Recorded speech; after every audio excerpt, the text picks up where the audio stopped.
London Euston was the first intercity railway station in London, opening on the 20th of July 1837 as the terminus for London and Birmingham Railway. The old station building was demolished in the 1960s and replaced with a present building in the international modern style. The site was chosen in 1831 by George and Robert Stephenson, engineers of the London and Birmingham Railway. The area was mostly farmland at the edge of expanded city and adjacent to the new road now known as the Euston Road, which had caused urban development. The station of the railway had been owned by the London and Birmingham Railway, the London and Northwestern Railway, the London Midland and Scottish Railway, British Railways, Railtrack and Network Rail. The original station was built by William Cubitt. The first plan was to construct a building near the Regent's Canal in Islington that would have provided a useful connection to London dock traffic, before Robert Stephenson proposed an alternative site at Marlborough Arch. This was rejected by a provisional committee, and the proposal to end the line at Maiden Lane was also rejected by the House of Lords in 1832.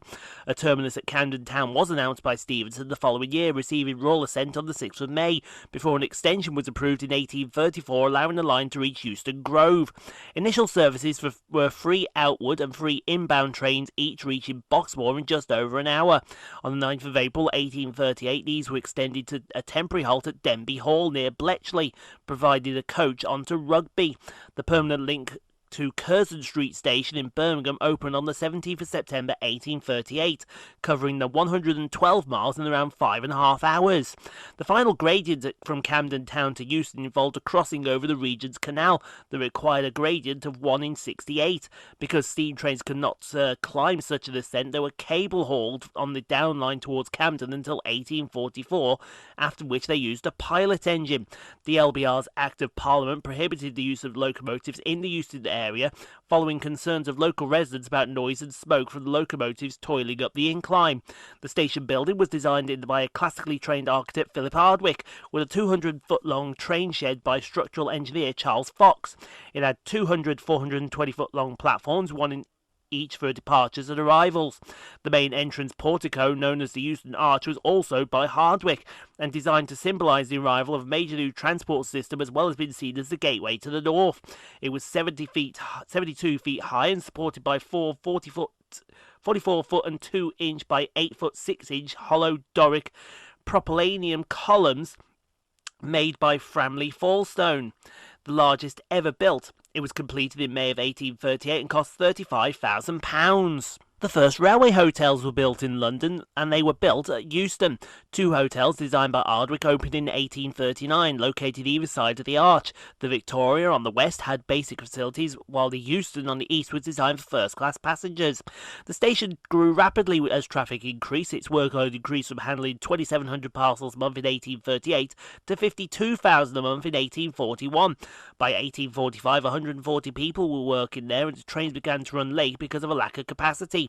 The following year, 2 new platforms, later 9 and 10, were constructed on vacant land at the west of the station that had been reserved for the Great Western Railway services. The LBR amalgamated with the Manchester and Birmingham Railway and Grand Junction Railway in 1846 to form the London Northwestern Railway, with the company headquarters at Euston. This required a new block of offices to be built between the arch and the platforms. The station's facilities were greatly expanded with the opening of the Great Hall on the 27th of May 1849 and replaced the original train sheds. It was designed by Hardwick's son, Philip Charles Hardwick, in the classical style. It was 120 foot long, 61 foot wide and 62 foot high, with a coffered ceiling and sweeping double flight of stairs leading to offices at the north end. Architectural sculptor John Thomas contributed 8 allegorical statues representing the cities that served by the line. The station stood on Drummond Street, further back from the Euston Road and the front of the modern complex.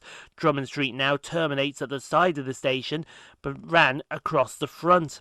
A short road called Euston Grove ran from Euston Square towards the arch. An additional bay platform, later known as Platform 7, opened in 1863 and was used by local services to Kensington Addison Road. The station gained two new platforms, number 1 and 2, in 1873, along with a separate entrance capped by Seymour Street. At the same time, the station roof was raised by 6 feet to accommodate smoke from the steam engines more easily. The continued growth of long-distance railway traffic led to a major expansion along the west side of the station in 1887. This work involved rerouting Cardigan Street over part of the burial ground, later known as St James's Gardens, of St James's Church in Piccadilly, which was located some way from the church. To avoid public outcry, the remains were reinterred at St Pancras Cemetery. Two extra platforms, number 4 and 5, opened in 1891, with 4 further departure platforms, now 12 to 15, opening on the 1st of July 1892, bringing the total to 15, along with a separate booking office on Drummond Street. The line between Euston and Camden was doubled between 1901 and 1906, with a new booking hall opening in 1914, constructed on the part of the cab yard. The Great Hall was fully redecorated and refurbished between 1915 and 1916, and again in 1927. The ownership of the station was transferred to the London Midland and Scottish Railway in the 1923 grouping. Apart from the lodges on Euston Road, the statues now on the forecourt, few relics of the old station survive. The National Railway Museum's collection at York includes Edward Hodges Bailey's statue of George Stephenson, both from the Great Hall, the entrance gates, and the 1846 turntable discovered during demolition. By the 1930s, Euston had become congested and the LRS considered rebuilding it. In 1931, it was reported that the site for the new station was being sought, with the most likely option being behind the existing station in the direction of Camden Town. The LMS announced in 1935 that the station, including the hotel and offices, would be rebuilt using a government loan guarantee. In 1937, it appointed the architect Percy Thomas to produce designs. He proposed a new American-inspired station that would involve removing and reciting the arch and included office frontages along Euston Road and a helicopter pad on the roof. The redevelopment work began on the 12th of July 1938 with 100,000 long tons of limestone extracted for the new building and some new flats constructed to rehouse people displaced by the works.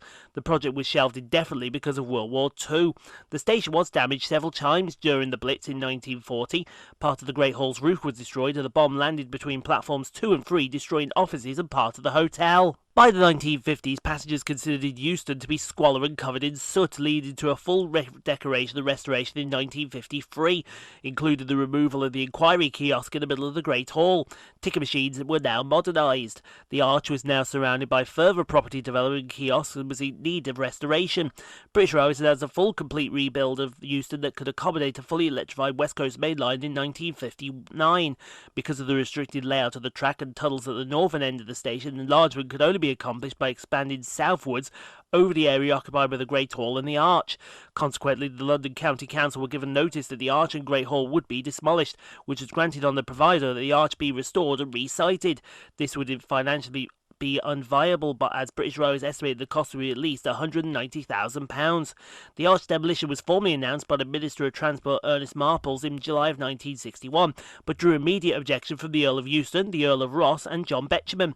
Experts did not believe the work could cost £190,000 and speculated it could be done more cheaply by foreign labour. On the 16th of October 1961, 75 architects and students staged a formal demonstration against the demolition inside the Great Hall, and a week later Sir Charles Wheeler led a deputation to speak with the Prime Minister, Howell Macmillan. Macmillan replied that as well as the cost, there was nowhere large enough to relocate the arch and keep it with its surroundings. Demolition began on the 6th of November and was completed within 4 months. Since 1996, proposals have been formulated to reconstruct it as part of a planned redevelopment of the station, including the station's use as a London terminus for High Speed 2. This new station was constructed by Taylor Woodrow Construction, led by the London Midland Region of Architects of British Railways, William Robert Headley and Ray Moorcroft, in consultation with Richard Selfit and partners. Redevelopment began in summer of 1962 and progressed from east to west, including the demolition of the Great Hall with an 11,000-foot square temporary building housing ticket offices and essential facilities. The project was planned to keep Euston working at 80% capacity during the works, with at least 11 platforms open at any one time, while services were diverted elsewhere. Where practical, the station remained operational throughout the works. The first stage of the construction involved building 18 new platforms with 2 track bays to handle parcels above this, along with a signal and communications building and various staff offices. The parcel deck was reinforced by 5,500 tons of structural steelwork. The signalling on the main route leading out of the station was completely reworked, along with electrification of the lines, including British Rail automatic warning systems. 15 platforms had been completed by 1966, and the full electric service began on the 3rd of January. A fully automated parcel depot sited above platforms 3 to 18 opened on the 7th of August 1966, and the new station was opened by Queen Elizabeth II on the 14th of October 1968. The station is a long, low structure, 200-foot wide by 150-foot deep, under a 36-foot high roof. It opened with an integrated automatic tick facilities and a wide range of shops, the first of its kind for any British station. The original plan was to construct office buildings above the station, whose rent would help fund the cost of the rebuilding, but this was scrapped after the government white paper was released in 1963 that restricted the rate of commercial office redevelopment in London. In 1996, a whites-only recruitment policy for guards was dropped after a case of Asquith Xavier, a migrant from Dominica who had been refused promotion on those grounds, was raised in Parliament and taken up by the then Secretary of State, Barbara Castle. A second development phase by Richard Seifert and partners began in 1979, adding 405,000 square foot of office space along the front of the station in the form of 3 low-rise towers overlooking Melton Street and Eversholt Street.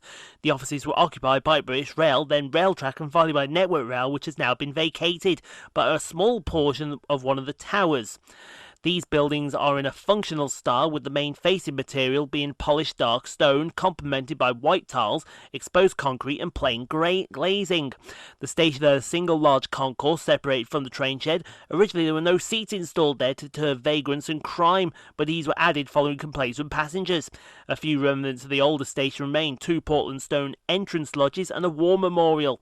A statue of Robert Stevenson by Carlo Marchicelli, previously in the old ticket hall, stands in the forecourt. There is a large statue of Edoardo Palzozzi named Pisata, dedicated to the German theatre director Edwin Piscata, at the front of the courtyard, which as of 2016 is reported to be deteriorating. Other pieces of public art include low stone benches by Paul de Monaco along the courtyard, and they were commissioned by Network Rail in 1990. The station had catering units and shops, a large ticket hall, and an enclosed car park for over 200 spaces. The lack of daylight on the platforms compares unfavourably with the glazed train shed roofs of the traditional Victorian railway stations, but the use of the space above as a parcels depot releases the maximum space at ground level for platform and passenger facilities. Ownership of the station transferred from British Rail to Railtrack in 1994, passing to Network Rail in 2002 following the collapse of Railtrack.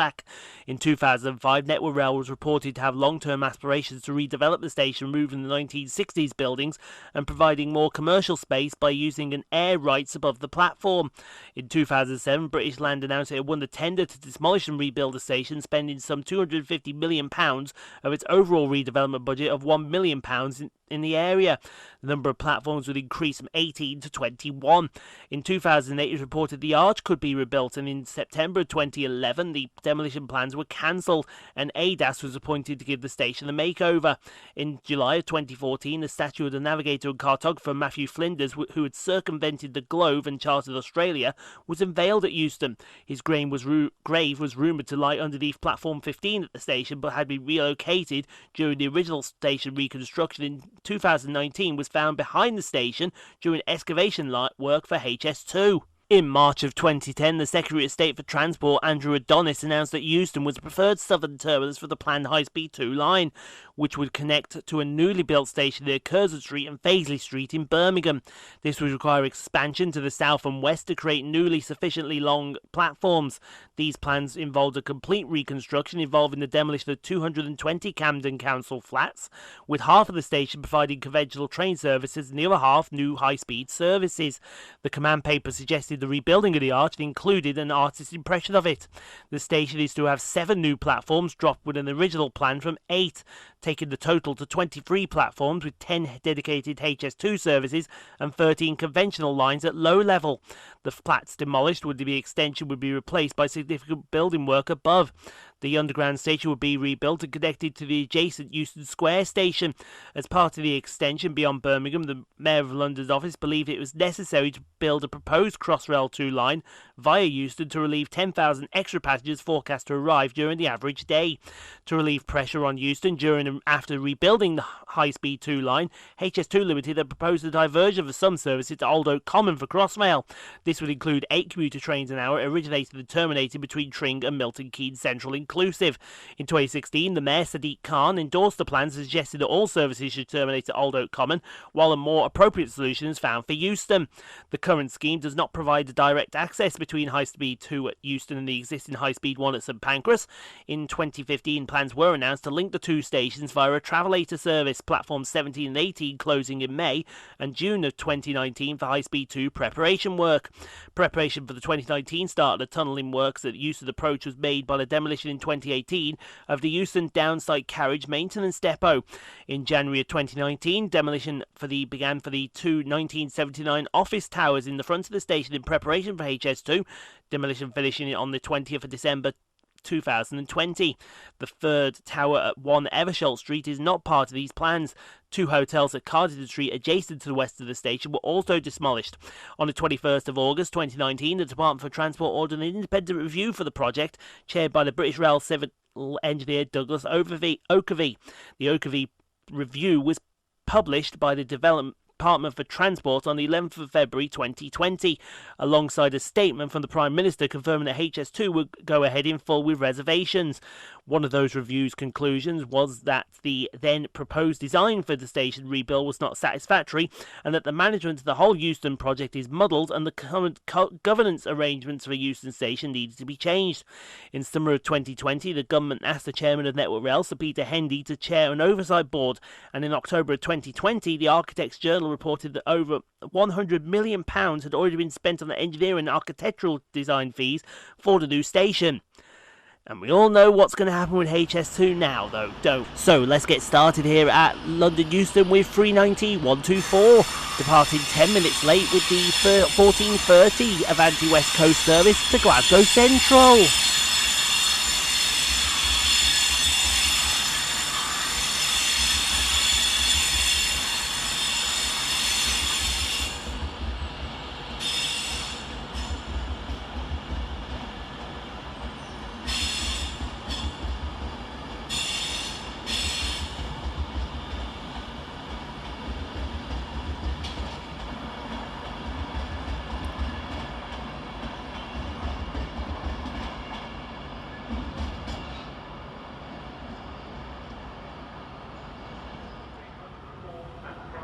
Next out to depart is 390-157 with the 14:40 Avanti West Coast service to Birmingham New Street.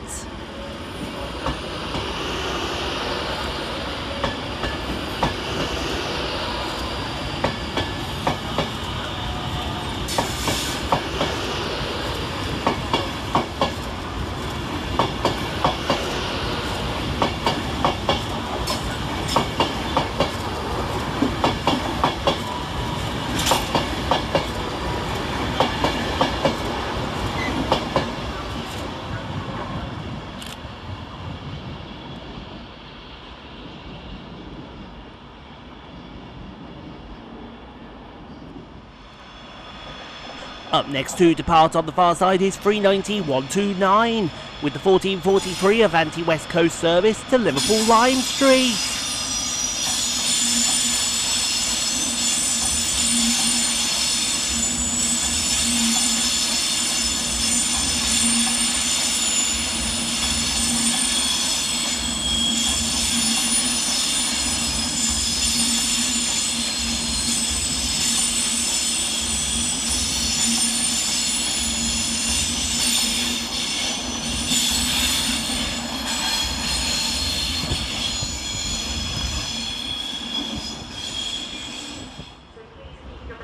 Next up to depart is 710-261 with the 14:45 London Overground service to Watford Junction.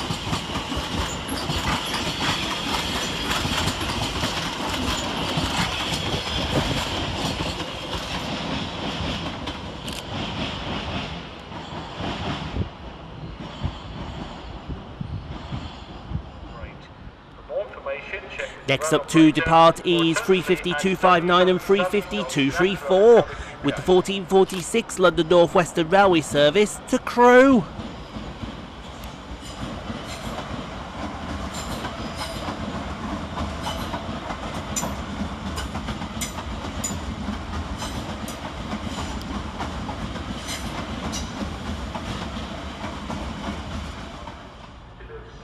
Arriving to terminate 14 minutes late with an Avanti West Coast service off Chester is 221-105.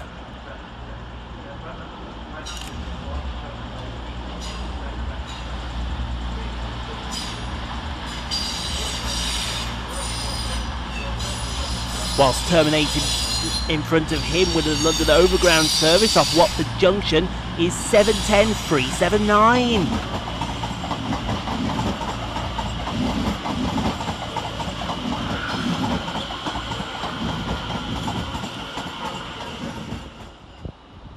Arriving to terminate with a London Northwestern Railway service off Tring is 350-408 and 350-107.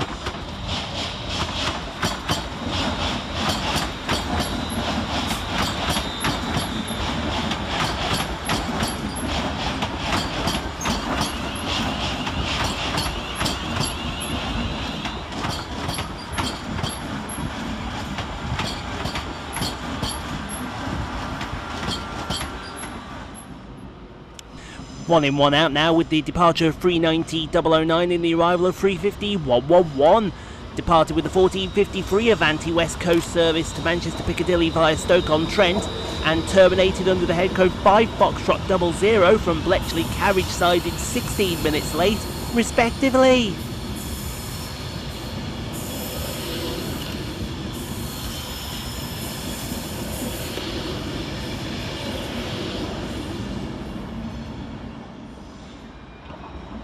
Next out to depart is 350-257, working the 1454 London Northwestern Railway service to Tring.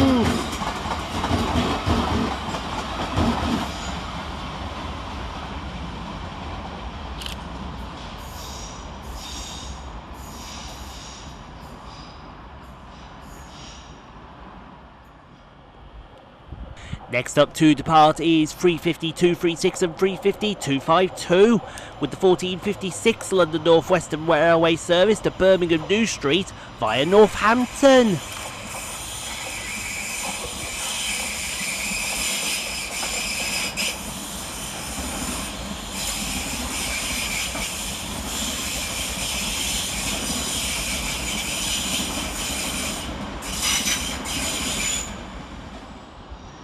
Arriving over on the far side, terminating with a London Northwestern Railway service off Birmingham New Street is 350-238 and 350-377.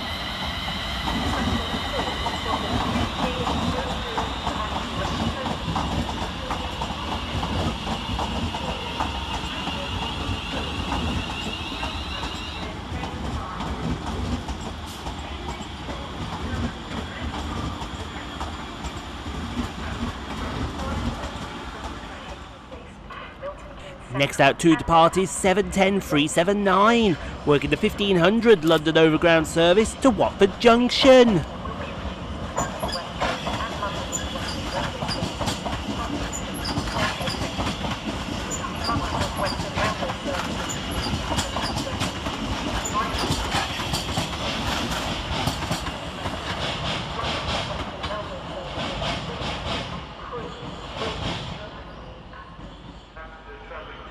Arriving to terminate 9 minutes late when an Avanti West Coast service off Edinburgh Waverley is 390-117.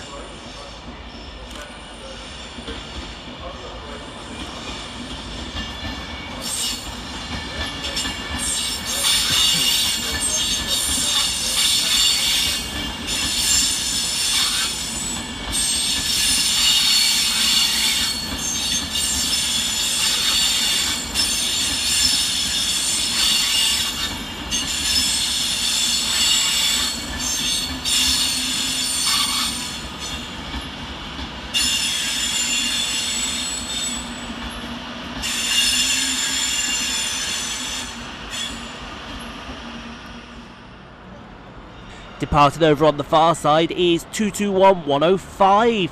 Departing with the 1502 Avanti West Coast service to Holyhead.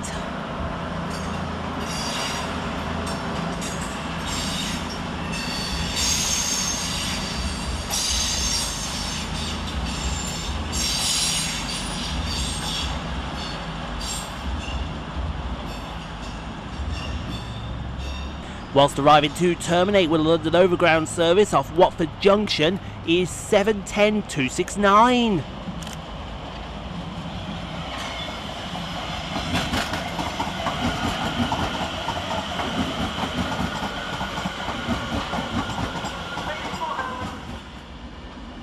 Arriving to terminate 15 minutes late with an Avanti West Coast service off Manchester Piccadilly is 390118.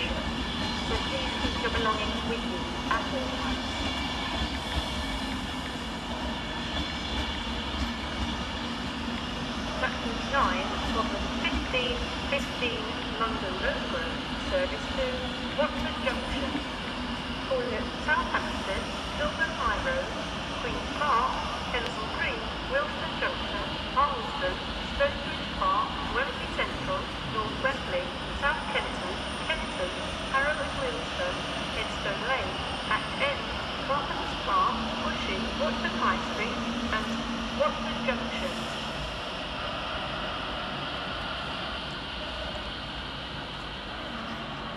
Welcome to Euston. This is an announcement for passengers travelling to and from London Euston on Sunday the 3rd of September. Due to engineering works taking place in the Northampton area, Avanti West Coast and London Northwestern Railway will operate a reduced and amended timetable. Avanti West Coast passengers travelling to North Wales Coast stations will need to... Also arriving to terminate 5 minutes late with an Avanti West Coast service off Liverpool Lime Street is 390138.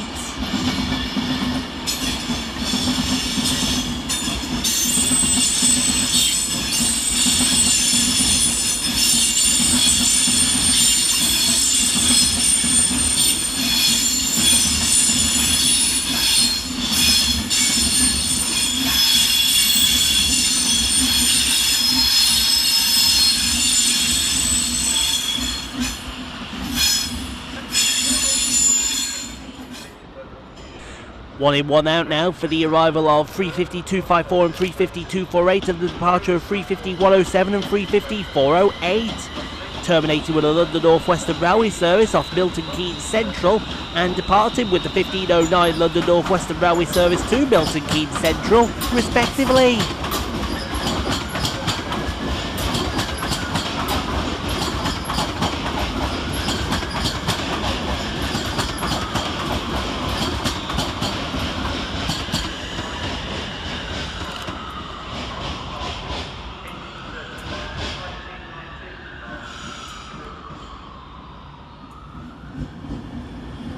Bit of a Nazi shot through the stanchion for the arrival of 390-122, terminating 5 minutes late with an Avanti West Coast service off Birmingham New Street.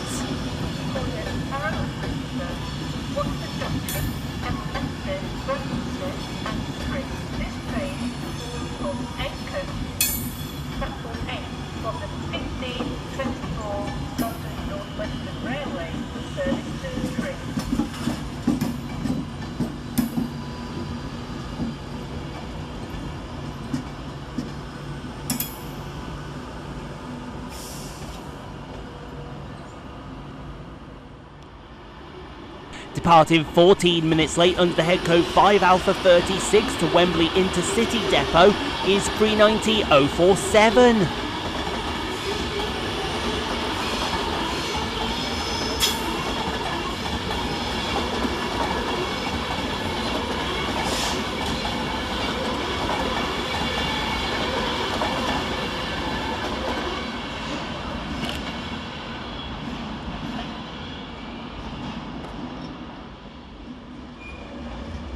Arriving to terminate 5 minutes late with an Avanti West Coast service off Manchester Piccadilly is 390-137.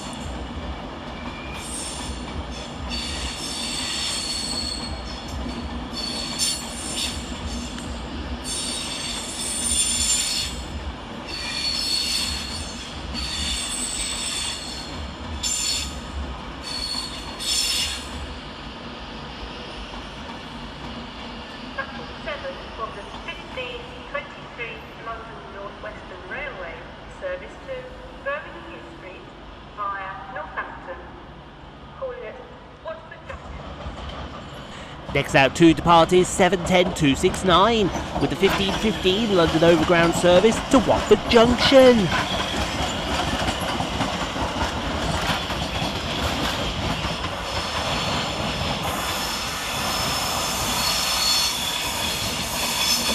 Whilst arriving to terminate 5 minutes late when an Avanti West Coast service off Glasgow Central is 390-112.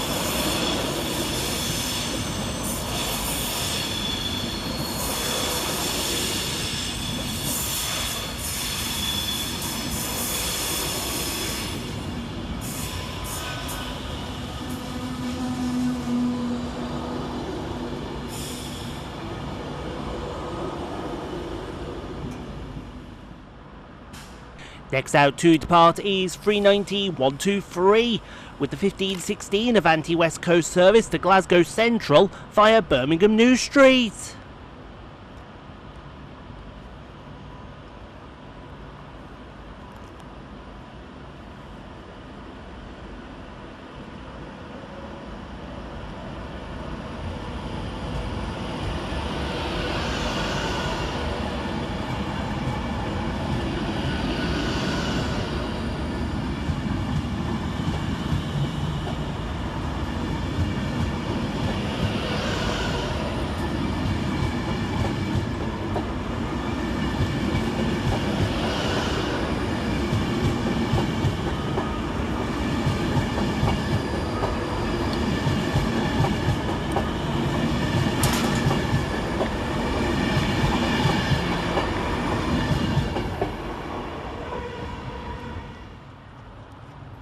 Departed over on the far side is 350-111, working the 1518 London Northwestern Railway service to St Albans Abbey.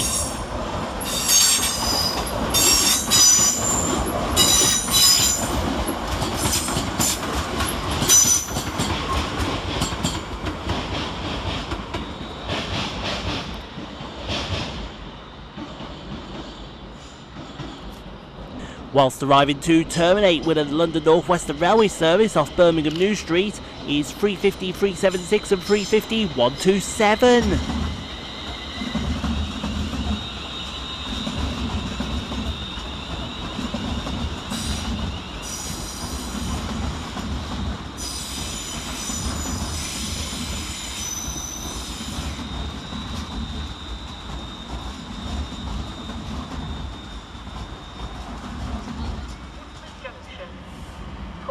Next in to arrive is 378-220, terminated with a London Overground service off Watford Junction.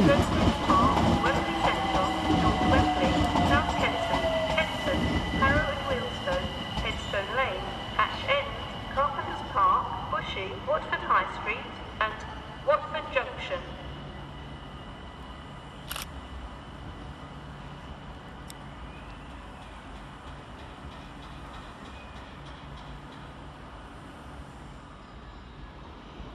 Arriving next into the station, terminated with a London Northwestern Railway service off Tring is 350-250 and 350-267.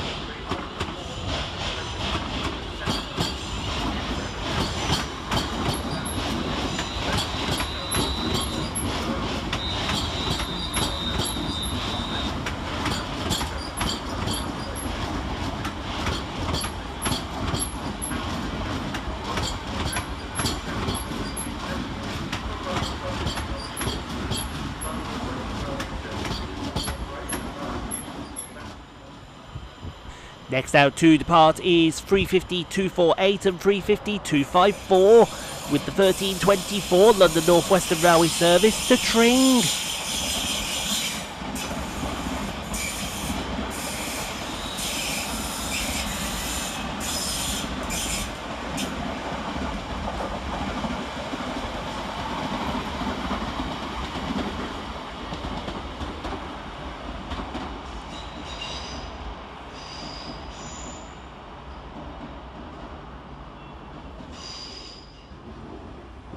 Whilst following right on his heels is 350-377 and 350-238 with the slightly delayed 1523 London Northwestern Railway service to Birmingham New Street via Northampton.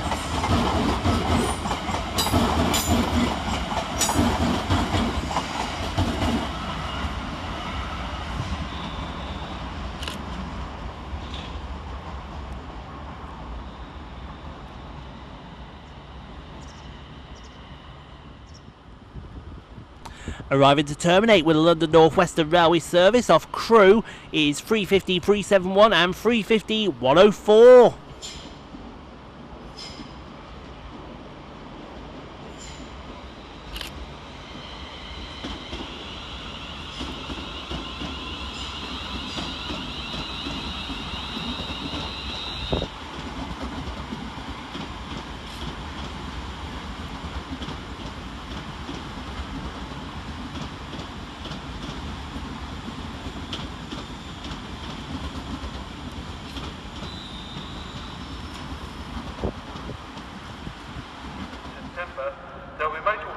Next out to depart is 378 220, working the 15:30 London Overground service to Watford Junction.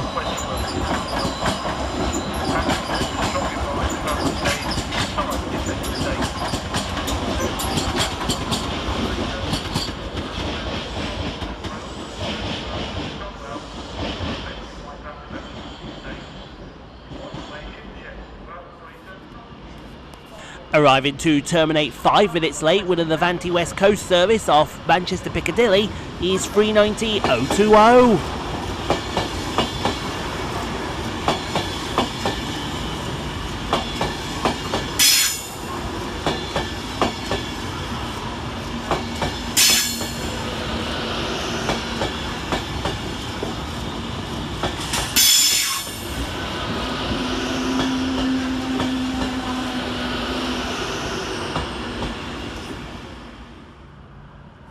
Departed over on the far side is 390 122 with the 15:33 Avanti West Coast service to Manchester Piccadilly via Crewe.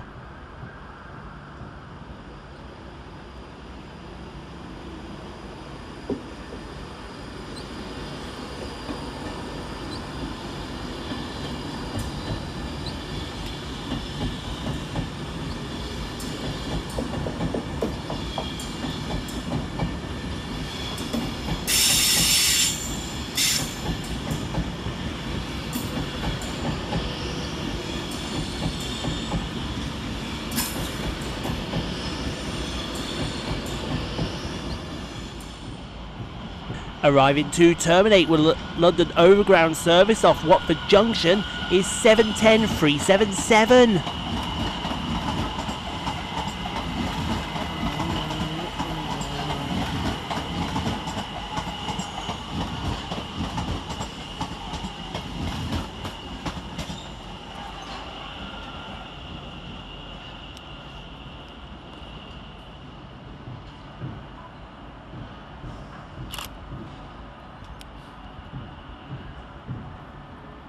Northwestern Railway service to And your Crewe. final arrival of the session is 350 121 and 350 260, terminating with London Northwestern Railway service off Milton Keynes Central. Trent Valley, Bradford and Crewe.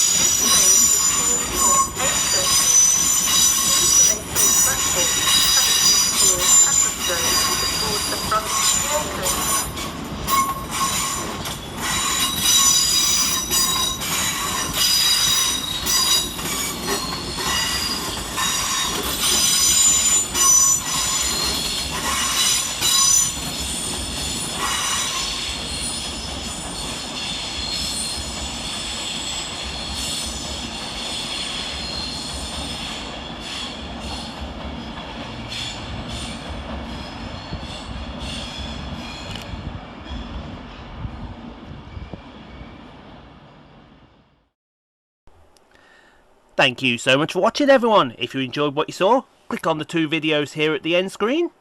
Helps out the channel. Also, don't forget to like, comment, subscribe if you are new and got this far. And we'll see you all in the next video, folks, wherever that may take us. We'll see you then, folks.